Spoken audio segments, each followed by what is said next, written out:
Salary बढ़ गई, side hustle भी शुरू कर दिया, थोड़ी बहुत इन्वेस्टमेंट भी कर ले, लेकिन end of the month account फिर भी जीरो। क्यों? क्योंकि आपको सिर्फ रूल सिखाए गए हैं और रूल्स टूट जाते हैं, बदल जाते हैं। आज मैं आपको वो लॉज बताऊंगा जो टूट नहीं सकते। हम लोगों को बचपन से ही एक स्क्रिप्ट रटाई गई है, अच्छे नंबर्स लाओ, नौकरी करो, घर खरीदो और रिटायर हो जाओ। हम सोचते हैं कि हम सेट हो गए, लेकिन अपने आसपास देखें, जो लोग 30 साल से इस स्क्रिप्ट को फॉलो कर रहे हैं, क्या वो फाइनेंशियली फ्री हैं? मेहनत में कमी नहीं है यार, कमी उन रूल्स में है जो अब आउटडेटेड हो चुके हैं। आज इस वीडियो में मैं आपके साथ वो 5 फाइनेंशियल लॉज शेयर करूंगा जो मुझे पर्सनली फाइनेंशियल फ्रीडम की तरफ ले गए। अगर आप एक पाकिस्तानी एंटरप्रेन्योर, इन्वेस्टर या यंग प्रोफेशनल हैं, तो अगले 10 मिनट आपका पैसे को देखने का नजरिया बदल जाएगा।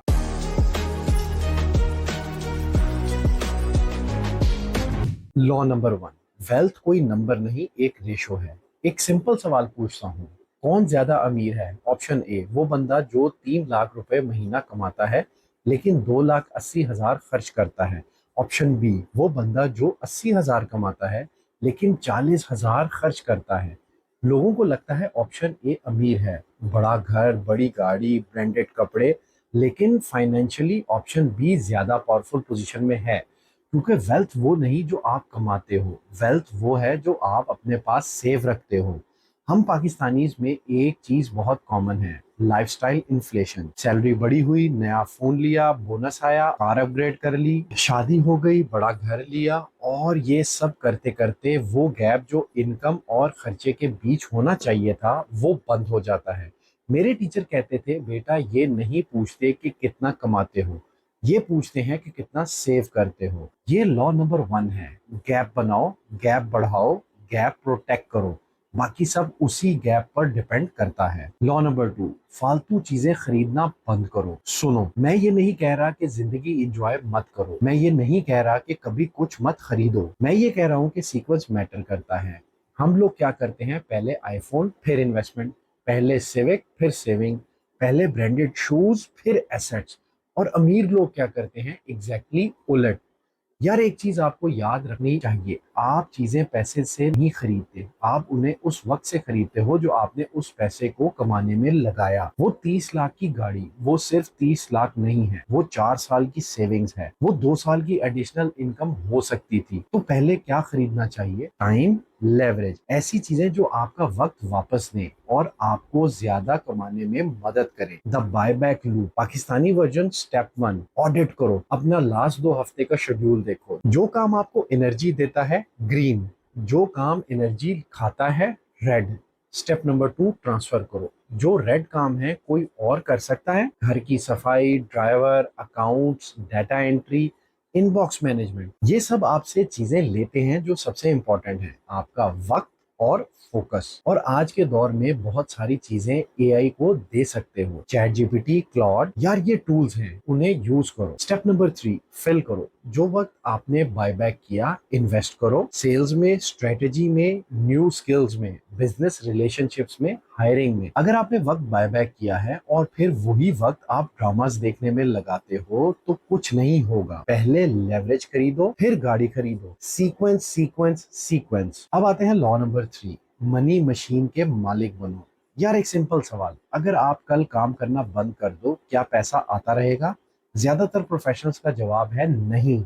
और ये सीरियस मसला है, क्योंकि रियल वेल्थ का राज ये है, अमीर लोग उस काम से पैसा नहीं कमाते जो वो आज कर रहे हैं, वो उस काम से पैसा कमाते हैं जो उन्होंने पहले किया था, और उस काम ने एसेट्स बनाए जो आज भी पे करते हैं। एग्जांपल्स देखो, रियल एस्टेट, प्रॉपर्टी खरीदी, रेंट आता है, वैल्यू बढ़ती है। 20 साल में स्टॉक, पीएसएक्स जैसे शेयर्स खरीदे, जैसे एफएफसी, ओजीडीसी के डिविडेंड्स आते हैं। आप सोए हुए हैं, पैसा आ रहा है। बिजनेस इक्विटी, अगर आपका बिजनेस आपके बगैर चल सकता है तो वो एसेट है, अगर नहीं चल सकता तो वो सिर्फ एक एक्सपेंसिव जॉब है। एक काम करो, अभी एक टी चार्ट बनाओ, एक साइड पे टाइम बाउंड, अगर आप काम बंद, पैसे बंद। दूसरी साइड पे इक्विटी, पैसे आते रहें चाहे आप कहो या ना कहो। अब अपनी सैलरी इनकम सोर्सेज लिस्ट करो।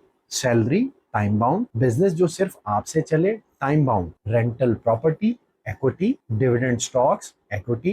म्यूचुअल फंड सिर्फ, इक्विटी, गोल ये है कि टाइम बाउंड इनकम से कमाओ और उसे इक्विटी साइड में ट्रांसफर करते जाओ। और यार यहाँ हम पीएसएक्स के बारे में बात करते हैं। बहुत लोग कहते हैं कि पीएसएक्स रिस्की है। हाँ, शॉर्ट टर्म में वॉलेटिलिटी है, लेकिन जो कंपनीज कंसिस्टेंटली डिविडेंड देती हैं जैसे एफएफसी, ओजीडीसी, यूवीएल, वो आपके लिए पैसिव इनकम मशीन्स बन सकती हैं।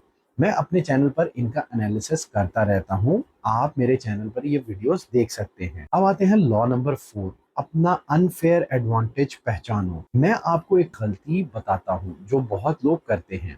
कजन आता है, यार रेस्टोरेंट में इन्वेस्ट कर, तेरा पैसा डबल हो जाएगा। नेबर आता है, क्रिप्टो में डाल दो, कल 3 गुना होगा। ऑफिस फ्रेंड आता है, प्लॉट खरीदो बैरिया टाउन में, कल बिक जाएगा। और हम देख रहे हैं कि दूसरे लोग कहाँ पैसा लगा रहे हैं और वहां कूद जाते हैं बिना किसी नॉलेज के, बिना किसी समझ के, सिर्फ फियर ऑफ मिसिंग आउट पे। हर इंसान के पास कोई ना कोई अनफेयर एडवांटेज होता है।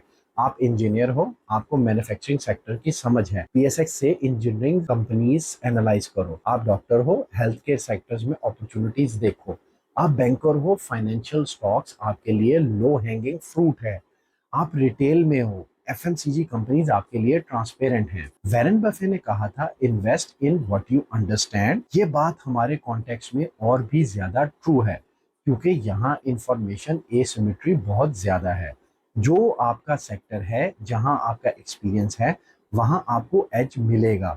मैं पर्सनली टेक्नोलॉजी और इंजीनियरिंग को समझता हूँ, इसलिए जब मैं सिस्टम्स और टीआरजी जैसी कंपनीज एनालाइज करता हूँ, मुझे वो चीजें दिखती हैं जो एवरेज इन्वेस्टर मिस करता है। कोई भी इन्वेस्टमेंट करने से पहले सिर्फ 2 सवाल पूछो अपने आप से। सवाल नंबर 1, क्या मैं इस इन्वेस्टमेंट को डीपली समझता हूँ अपने एक्सपीरियंस से? सवाल नंबर 2, क्या मैं ये इन्वेस्टमेंट अपने किसी दोस्त को 2 सेंटेंस में एक्सप्लेन कर सकता हूँ? अगर दोनों का जवाब नहीं है, मत करो। अपॉर्चुनिटीज की कमी नहीं है, बेटर है कि अपनी लाइन में रहो और वहां कमाओ। लॉ नंबर 5, वापस दो। ये लास्ट लॉ सुन के बहुत लोग डिसमिस कर देंगे, कहेंगे यार ये तो स्पिरिचुअल बात है, प्रैक्टिकल नहीं। लेकिन मैं आपसे आर्ग्यू करता हूँ, ये सबसे प्रैक्टिकल लॉ है। पैसा एक दरिया है, अगर दरिया रुक जाए उससे स्मेल आती है, कुछ नहीं उगता। दरिया तब काम करता है जब फ्लो होता है। मैंने पर्सनली नोटिस किया है, जब मैंने अपनी अर्निंग्स का एक हिस्सा दूसरों को देना शुरू किया, अपनी टीम को बेटर पे किया, अपनी कम्युनिटी को कंट्रीब्यूट किया, अपने नॉलेज को फ्री शेयर किया यूट्यूब पे, तब मेरा खुद के रिटर्न्स बढ़े। इसका मतलब ये नहीं कि चैरिटी करो और मैजिक से पैसा आएगा। मतलब ये है कि गिविंग फोर्सेस अबंडेंट माइंडसेट। जब आप देते हो, आप सिग्नल करते हो कि आपके पास इनफ है, और वो माइंडसेट ही आपको और बनाता है। Giving builds real network. Pakistan में रिलेशनशिप्स सब कुछ हैं, और असली रिलेशनशिप्स वहां बनती हैं जहां आप कुछ लेते नहीं, सिर्फ देते हो। Giving gives purpose. पैसे कमाना एक गोल है, लेकिन पैसे से किसी का काम बनाना वो जिंदगी का मकसद है।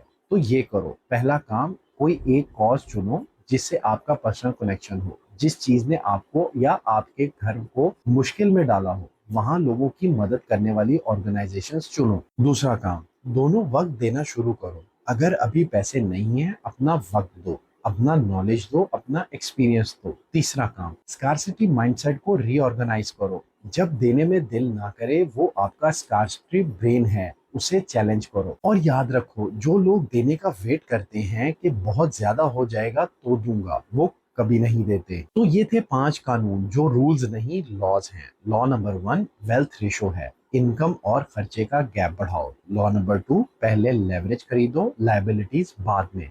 लॉ नंबर 3, मनी मशीन्स बनाओ, एसेट्स जो बिना आपके चले। लॉ नंबर 4, अपना अनफेयर एडवांटेज यूज करो, अपनी लाइन में रहो। लॉ नंबर 5, वापस दो, पैसा फ्लो करो, स्टोर नहीं। यार ज्यादातर लोग ये वीडियो देखकर वाह वाह करेंगे और फिर कुछ नहीं करेंगे।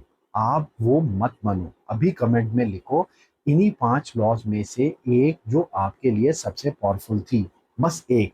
और एक एक्शन जो आप इस हफ्ते लोगे। और अगर आपको पीएसएक्स के स्पेसिफिक स्टॉक्स में इन्वेस्ट करना सीखना है जो मनी मशीन्स बन सके, तो डिस्क्रिप्शन में मेरी प्लेलिस्ट है जहां मैं स्टॉक्स एनालाइज करता हूं स्टेप बाय स्टेप। चैनल को सब्सक्राइब करें, बेल आइकन को क्लिक करें। मिलते हैं अगली वीडियो में। Thank you.